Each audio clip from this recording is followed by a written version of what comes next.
We have a special interview. In fact, we have an interview with somebody right now all the way in Canada. Sebastian is with us. Look at him. He's on the screen. He's up on these three front screens. This is the miracle of computer technology and iChat. And we're able to talk to him, and he's able to see. Can you see me, Sebastian? Absolutely, Skip. Loud and clear. You're beautiful as ever. You know. How are you doing, my friend?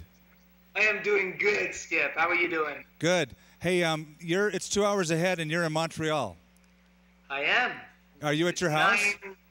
I am in my family room. The kids are down. It's a quiet night. It was warm today, which is exceptional. So we enjoy every ounce of heat that we get, because in 2 weeks it will snow. So no, seriously, it's been good. It's been a busy summer, Skip, and we're ready for more. Well, you've got a whole bunch of people here that are listening to you and watching you, and a lot who remember you when you were on staff as one of our pastors. So it's good to have you back via technology tonight.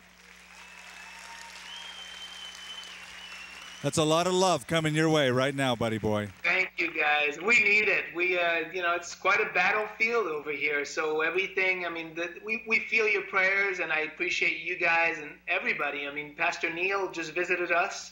And what a blessing it was to have him here to see the city. And I think he was quite moved by what he saw. The spiritual state and the church and all of that. It was a sweet time. So I'm waiting for you, Skip. Okay. You, the congregation, wished him this way. Okay. Well, Neil's sitting actually right up here on the floor, up by the stage. And were you moved? He said he was very moved.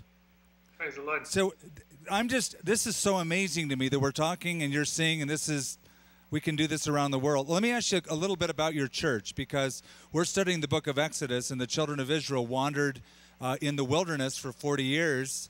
And I bet in some respects it feels that way to you, like you're in a wilderness setting. Is that right? Oh, absolutely. It's very exciting what we're doing. When you have teams that come, and Pastor Neil come, and you guys, and we're doing this tonight, and all this is... And you know that what you're doing is important. But when the TV goes out tonight, I turn off my computer and I go back to the ministry tomorrow, and when the teams are gone, it's dry over here. It's a real challenge. Exciting at all times, but you can see, the spiritual needs, the depravity, the darkness. The city is extraordinary. Pastor Neil noticed that. It's just, what a great place. I was just with my sons at the Francophonie, the largest French music festival in the world. Hundreds of thousands of people in the streets listening to music, and it's fun. But the spiritual darkness is crazy. Wow. So, well, let me ask you. Go ahead. No, I'm done. Thank you. Okay. Well, see, there's a little delay here. It's like cell phones almost.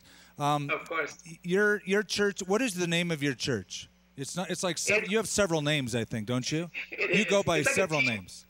Yeah, it's like an identity crisis or something. It is. Typical youth church. No, what it is Calvary Chapel, Montreal, Regeneration, all of that. Okay, so I wanted to corner the whole thing. Tell us the vision behind Regeneration. You just didn't tag that name on there. It means something to you and your mission there. Absolutely. Regeneration is what's needed here. Regeneration, as you know, it's a biblical term, but mostly it's used by medical people and biologists and science people to grow a new arm or to grow a new lung, or it just doesn't happen really. But in Christ it can, and I think God can do a job here to grow a new hope, a new peace, a new mission for the people here who, they're lost. They have great things, and yet they need new growth for sure, and that's what we're trying to bring in all humility. Sebastian, you've always had a passion in your life. You've been passionate about whatever you're into, and you have to be passionate about the gospel and about the will of God to go to a place and stick it out in Montreal, because I bet there's been times you knew what you were getting into when you were going because you were raised there, you had been there once before, and yet you made the choice, hey, I'm going back. Yes. You absolutely. I knew, and yet the reality is always shocking, but it's by faith. Mm-hmm. It's really living, as I said that before, and I'll repeat it, living on the edge of faith, is always living by faith day after day. So when you teach one day and you've prepared like a madman and there's 20 people, and you know it should be packed, you know there should be thousands. I mean, it's a city of 3.5 million. You have to say, you know what?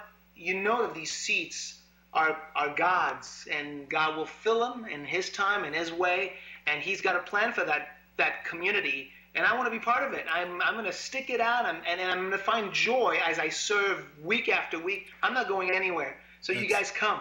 Okay. We heed the call. We heed the call, and we've sent a group out there, and we're going to be sending more groups your way. But I want to know a little bit about what you call dialogue groups. That's one of the methods that you use to reach people in the city. What is that about? How does it work? Yeah, you know, you're always trying to find new ways to reach people without becoming seeker-sensitive. I mean, we're nothing there. I mean, I teach, like you, 50 minutes on Sunday morning, and the people just sit there, and their hair is blowing in the wind. It's like, wow, that's a lot of Bible scriptures. But, you know, that's what we do on Tuesday night. Is it really blowing, or did you just make that up? Well, no, okay, it's exaggeration. You know me. We meet in a cafe in a hip little neighborhood of the city called NDG. We meet in a cafe in the back room, very cool place, and people come, they have cappuccinos, and we talk about the message, just like you guys do in your home fellowships, but it's in a secular environment. There's pop music playing and electronic music playing, and we're talking over it.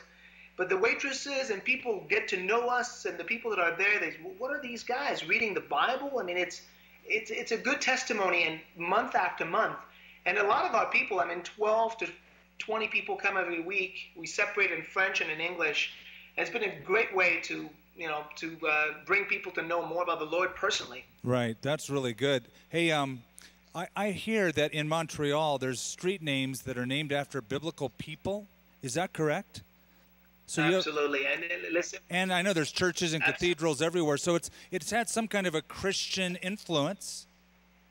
Oh yeah, absolutely. And Skip, you know, I was with my son in downtown Montreal just not long ago, and I said, "Look, Jude, on that mountain, you guys would call it a hill, but it's our mountain. Don't touch it. It's Mount Royal. It's in the middle of the city. It's beautiful." How do you say it in French? There's a huge cross.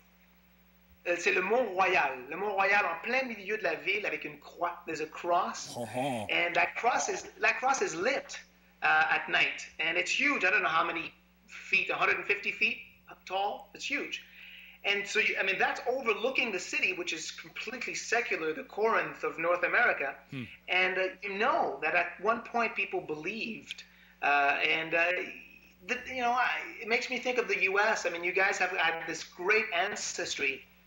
Warning, because in one generation here in Quebec, it changed completely. Wow. My dad was raised going to church. He was a choir boy going to church 3, 4, 5 times a week, and I was raised with nothing, no faith whatsoever.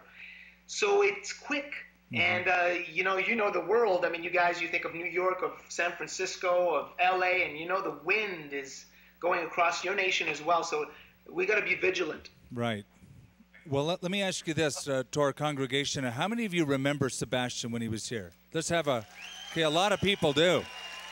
See, so you've impacted a lot of people that love you and pray for you. So know this, you're not alone. It might feel that way sometimes, but we're standing with you. Thank you for joining us. It is so good to see your face, my friend. Good to see you. I'm giving you a computer hug. I love you, brother. Okay, God bless you. A bientôt. Bye-bye.